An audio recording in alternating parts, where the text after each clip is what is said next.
This is the Future of Automotive with Steve Greenfield. Welcome back to the latest episode of the Future of Automotive on CBT News, where we put recent automotive and mobility news into the context of the broader themes impacting the industry. I'm Steve Greenfield from Automotive Ventures, and I'm glad that you could join us. This week, let's spend some time examining the background of the founder of the latest publicly traded automaker, VinFast. I love founder origin stories, and the background of VinFast founder Pham Nhat Vuong doesn't disappoint. VinFast has made a lot of news recently as their stock price skyrocketed after being publicly listed last month. As of this week, the company's market cap is still just shy of GM and Ford's.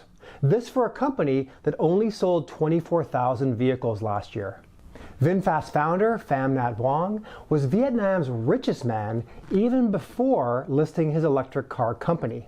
And because Vuong owns a whopping 99% of the Vietnam-based electric vehicle maker, his fortune has soared, or at least on paper. But if we rewind the clock, Vuong graduated school in Russia back in 1993. Sensing opportunity in the post-Soviet Union world, he moved to Ukraine, of all places, borrowed $10,000 from friends and family, and opened up a Vietnamese restaurant in the country. While the restaurant concept didn't work out, he found near instant success in making and selling instant noodles, which were a new concept in Ukraine and proved to be incredibly popular. By the time Vuong sold the business to Nestle in 2010 for $150 million, the company had reached annual revenues of more than $100 million per year. That's a lot of instant noodles.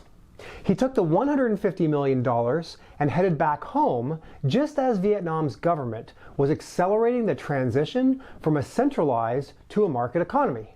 At home, Vuong invested in property. His first project was a resort called Vin Pearl, and went on to develop everything from office towers and shopping malls to housing projects. He later expanded into entertainment, retail, healthcare, education, and technology, businesses with names including Vin Homes, Vin School, Vin AI, and Vin Brain. Last year, Vin Group reported revenue of $5.4 billion. It is the largest private corporate employer in the country with over 51,000 employees. Vuong's story is truly inspirational to any entrepreneurs out there. It's yet to be determined if VinFast can make inroads into the hyper-competitive automotive market here in the US. But in any case, it's a fascinating backstory of Vietnam's most successful and wealthy entrepreneur. So with that, let's transition to our companies to watch. Every week we highlight interesting companies in the automotive technology space to keep an eye on. If you read my weekly Intel report, delivered to your email inbox at 7 a.m. on Mondays, I showcase a couple of companies to watch, and we take the opportunity here on this segment to share those companies with you. Today we have one new company to watch, Acento Robotics. Like in many industries, there's an acute shortage of security guards. This means guards still on the job have to work extra hours and are more likely to make mistakes because of fatigue. Acento is stepping into the gap with autonomous security patrolling robots they call Acento Guards. Distinguished by their wheel leg design that can cover a variety of terrain, Acento's security patrolling robots are currently deployed on large industrial sites and perform repetitive tasks like perimeter checks, sending alerts to human security guards when needed.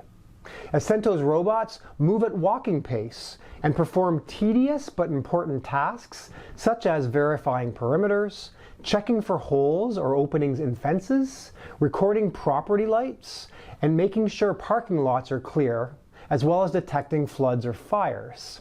If they sense a security threat like an intruder, an alert is sent to human security guards through the Acento app, which also integrates with existing video management systems and has end-to-end encrypted communication.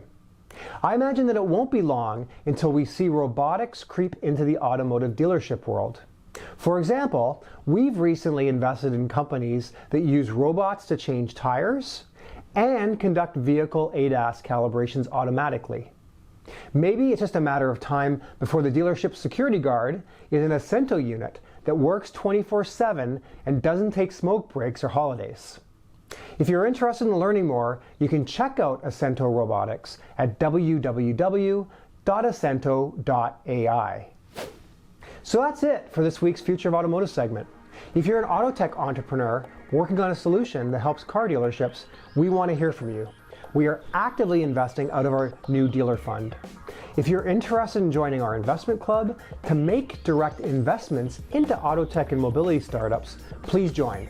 There's no obligation to start seeing our deal flow, and we continue to have attractive investment deals available to our members.